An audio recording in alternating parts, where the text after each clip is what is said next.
Federico. Well, I just walking from my car to school. Well, when you're walking back to the farm, there's two capitals on the sidewalk there, but at least you got parking garage now, that's news.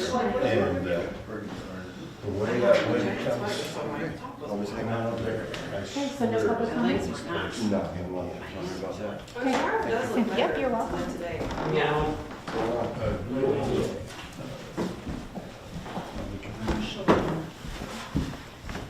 Nothing.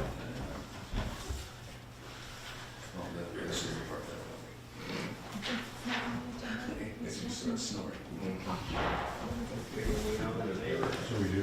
No. Oh, Did you start talking?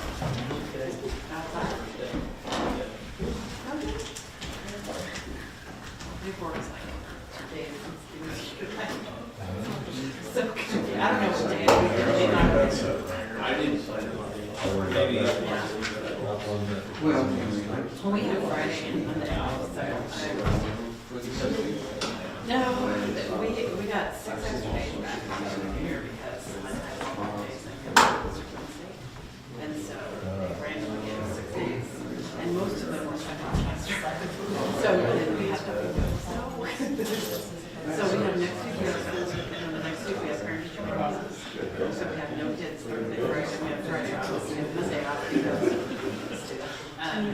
Super Bowl Sunday, Super Bowl Monday is the hardest day of the year. So the last 2 years, last week, yeah. 6:30. Call meeting to order. Please stand if able for the Pledge of Allegiance. I pledge Allegiance to the flag of the United States of America and to the republic for which it stands, one nation, under God, indivisible, with liberty and justice for all.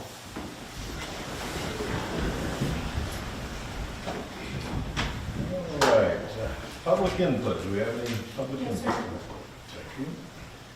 Next item on the agenda is the amendments to the agenda. Do we have any amendments? We do not have any.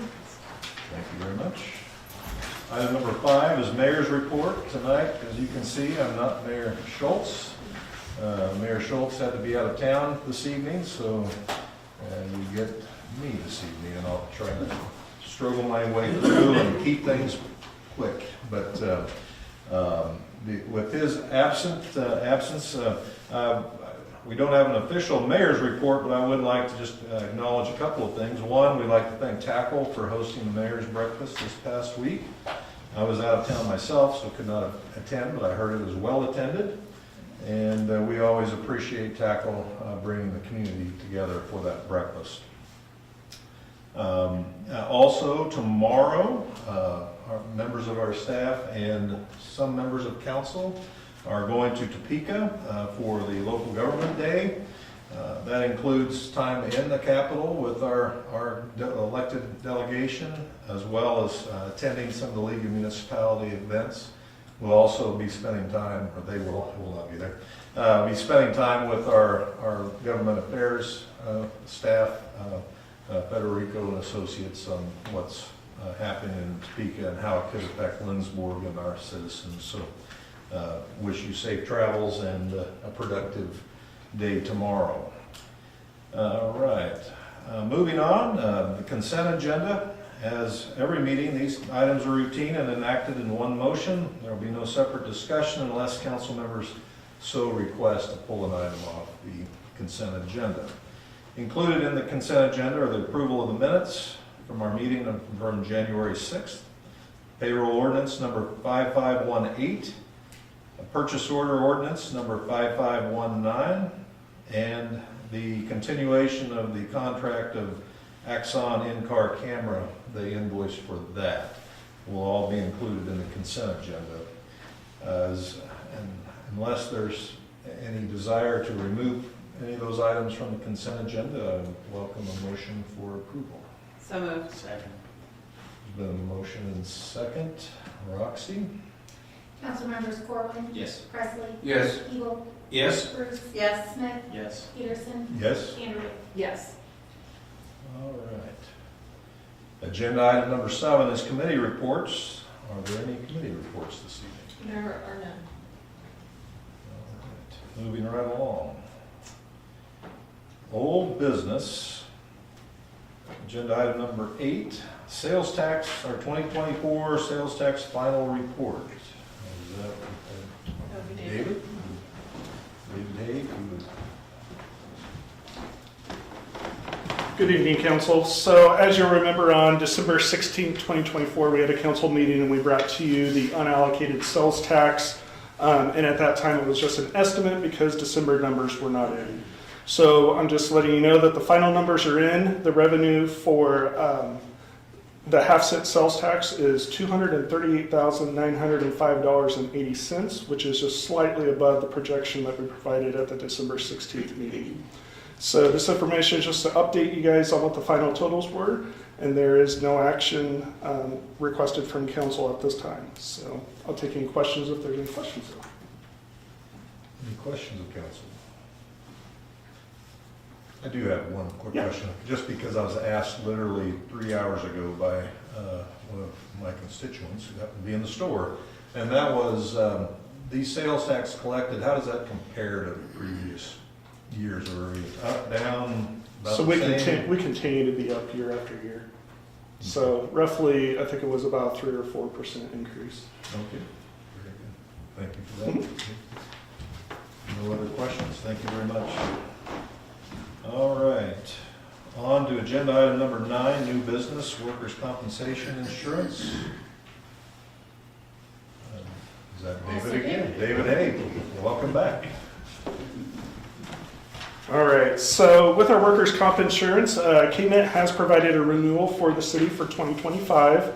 The quote is based off estimated 2025 payroll, and then after the payroll is completed, we go back and we do an audit, and we either owe them or they owe us, depending on whose estimates were incorrect. So the cost of coverage is driven by an experience mod. It's a multiplier used to calculate workman's comp premium. This shows how the organization's workers' comp claims compare to others in our industry. Anything below 1 is considered good. So we have been rated at a 0.78 for 2025. This is slightly higher by 0.03 from our 2024. KMIT also offers a premium discount based upon various criteria affecting the city's safety. For 2025, based upon a low experience factor, a 10% discount is given. So just so you guys are aware, staff is evaluating bids from other providers for workman's comp insurance and may present a recommendation to transition to a new provider at a future council meeting. However, to do so, KMIT does require 60-day written notice to be given to terminate the service. So therefore, it is prudent that we renew this policy with KMIT to continue the continuity of service. So the recommendation from staff is a motion to approve the 2025 KMIT workers' comp insurance in the amount of $34,631. Before the motion, are there any questions? So Dave, you said that staff's looking at other bids from other insurance providers. Has this been the practice in the past? Have we compared KMIT to other providers, and how's that usually shaken out, or what's been? So we haven't. KMIT for the longest time, my understanding is, was not the only one, but one of the better ones that was out there. During this time, we have been approached by our current provider, Fuquay Insurance, and they have an opportunity for us to be able to potentially go with someone that they use for it. And so that's one of the reasons we thought it was a great opportunity for us to do some comparisons. But there is that 60-day, plus we are doing just a little bit more research before we make that change, because we are happy with KMIT. KMIT has always provided us great service, but we're also a low user. So low users obviously mean we don't call them very often. But when we do, we've always had great service. So lots of things to consider, and that's why we did go out and are looking at other opportunities. Thank you. So just to confirm, so it'd just be based on rates, not because of service? Correct, 100%. Just purely premiums? 100%. Any other questions of David? If I could, even though I'm the chair, just ask, or not a question, but comment and compliment is, continue to have a good mod rate, and I don't want to jinx you every year, but I just want to acknowledge the fact that we do have a city staff that obviously takes safety seriously, and I'm assuming that you continue to do safety training throughout the year to make sure that we can do what we can to keep that mod rate low. Is that We correct? do. We do. Our Public Works and Public Safety does a monthly training with the KMIT. And then also, we also have a safety team that goes around and inspects the buildings and looks for it. The great thing is we have great staff, and our staff is definitely safety minded, and so we're always thinking of what do we need to do to be safe. And so I agree, and I appreciate those comments for sure.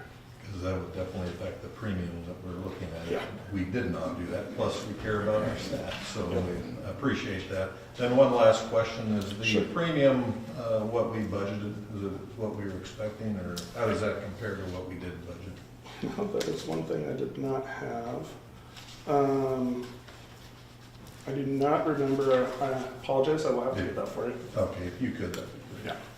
All right, so a recommended motion is to approve the 2025 KMIT or KMIT Workers' Compensation Insurance in the amount of $34,631. Is there such a motion? So moved. Second. So we've been motion and a second. Any further discussion? Hearing none. Is it a roll call vote? Councilmembers Vanderway, Yes. Peterson, Yes. Smith, Yes. Bruce, Yes. Siebel, Yes. Presley, Yes. Corwin. Yes. All right. Motion carries. Thank you. All right. Agenda item 9, new business B, Rural Opportunity Zone, Resolution 01-2025. First resolution of the year, I see. Milton's ready to go. Milton Collins, thank you. Thank you. Good evening, council. It is that time of the year where we renew the agreement with the Kansas Commerce for the Rural Opportunity Zone. We are in year 3 of year 5 of the agreement, and I just want to bring the motion to approve Resolution 01-25, authorizing continued participation in the Rural Opportunity Zone for the calendar year 2025 to provide up to $4,500 in matching payments. All right, thank you for that. Any questions of Milton on this? Yes, ma'am. I'm sorry, I was trying to read back through because I was going to go look at this again. So we're in the 3rd year of the 5th year, so we have 3 people that have Yes. taken us up on it. So we they have are gone for up all each 5 year. years. So all 5 years. So the first year we started off with just 1, Yeah. and then we went up to 2, and then this previous year we did have 3, and likely those 3 will continue throughout. Okay, so then can somebody else apply for year 4 and 5 knowing they'll get $1,500 or $3,000 each year? I'll have to ask that question. I'm not 100% sure, but I would think that's how that works. If someone dropped off the next I don't know of anybody, I just was asking. I heard. Okay. Any other questions? It's a match, and the other entity is the county, correct? No, it's Commerce. State. State. Oh, it's the state and the city. Mhm. Thanks. Any other questions? All right, so it's been recommended that there be a motion to approve Resolution 01-2025, authorizing continued participation in the Rural Opportunity Zone program for the calendar year 2025, and to provide $4,500 in matching payments. Is there such a motion? So, Second. It's been moved and seconded. Councilmembers Smith, yes. Peterson, Yes? Vanderway, Yes. Corwin, Yes. Presley, Yes. Siebel, Yes. Bruce. Yes. Motion carries. Thank you very much. Moving on, agenda item number 10, executive session. Is there any executive session this evening? Nope. Next agenda item, other. Is there any other business this evening? I have something. I've heard a lot of comments, positive comments about snow removal, how the city reacted in a timely fashion from a lot of people. I've had a few comments, negative comments regarding snow removal, but it's mostly from individuals that have not removed it from their sidewalks. So I would just thought I would see if, I assume some of those comments have come in and how that's been reacted upon and how that's coming along. If anybody has any. Denny and Milton would be welcome to answer. I can speak to that as well. We have had an overwhelming positive response to the snow removal. There's been a lot of comparisons to other cities Yes. as well. And Lindsborg was not good. I actually had a conversation with someone at the Mayor's Prayer Breakfast who lives outside of town and chooses between going to McPherson or Lindsborg for services, and chose to come our direction and thanked us for the roads being clear and the attention that was given. So we did have a few, like you said, negative ones, and people reached out to me, they reached out to Denny directly, with concerns. I took a few phone calls, I know Denny did as well. All of those concerns were looked into. Denny called them back or visited them to determine what was going on and to see how we could, fix the issue if there was one that we could take care of. Milton also took some from downtown businesses in terms of sidewalks being cleared, and we have a few business owners who are out of town, and so they weren't in town for the snow event and didn't have anybody on site to take care of the snow. So we had some of those that we had to deal with, but largely it was a positive response. So Just they- kind of they addressing agreed. some of the sidewalk issues. I did start around like the school districts, just make sure those sidewalks are clear for the students, and I ventured out as the day went on. Only a couple of negative responses saying that they would rather pay a fine than clear their sidewalks. So as far as the city code goes, there is a due date that I could set and the $25 fine, and then we would have to get it abated. With the heat and warm, melting the ice, I kind of just worked with them to get it done. I mean, those few that I had didn't shovel their snow, but there wasn't like a main path. So unfortunately now it's cleared off. I mean, I try to stay away from the abatement process as possible. That's just my preference. Being a small town, we try to work with each other, so that's kind of my. As far as public works, the main thing has been where to put the snow. We don't normally get this big of a snow. That's been the complaint, well, they put the snow in my yard, mainly things like that. We just have nowhere to go with it. We have to pile it up, behind the curb. That's just, downtown we haul it off and it's gone. But residential areas, we don't have room to do that. So there's no way to windrow. We just have to put it wherever we can. So most of it's been positive. That's been the negative is, where we put the snow. So, and it's the same place we do every time. It's just there's more snow this time. So that's kind of been the issue. And in terms of the sidewalks and what Milton was speaking to, we also put it in the Friday report, and something that Milton did was just share with people about their sidewalks, the importance of them being accessible to children to get to school. Once you tell them why it's important and that we're not just trying to enforce a city code, and it's because it's important to the kids and for others who need sidewalk access, then they're usually compliant pretty quickly when they realize why it's important. I did have one, actually two people talk to me just about how they get their driveway cleared and then they're saying, well, a windrow. Yeah. At the end of the driveway. The regular streets are just so narrow. I mean, that's the only option. We just, it also, like when people have their cars out on the streets, which some people don't have that choice. They have their cars parked out on the streets, whether it's the plow or the motor grader, they have to try and go around that. And then later on, they're gonna have to go back through. So there's really no way around that. They don't have the time to stop and clean everybody's driveway, or we'd never get the streets cleared. So. Yeah, they were my neighbors who. And the problem is, a lot of times the people will wait, and once that basically turns to ice, then it's a nightmare to deal with. So. Any other comments on that? I'd like to add one. First of all, I apologize. I was thinking we'd already had a meeting since the snow, and we have not. So I would have mentioned that in the mayor's report. But putting my business owner's hat on, everyone I've talked to is very positive and appreciative of the efforts of the city crew and those not just one day of effort, but multiple days, and I know there's a lot of long days, and I know that we appreciate that as a business community.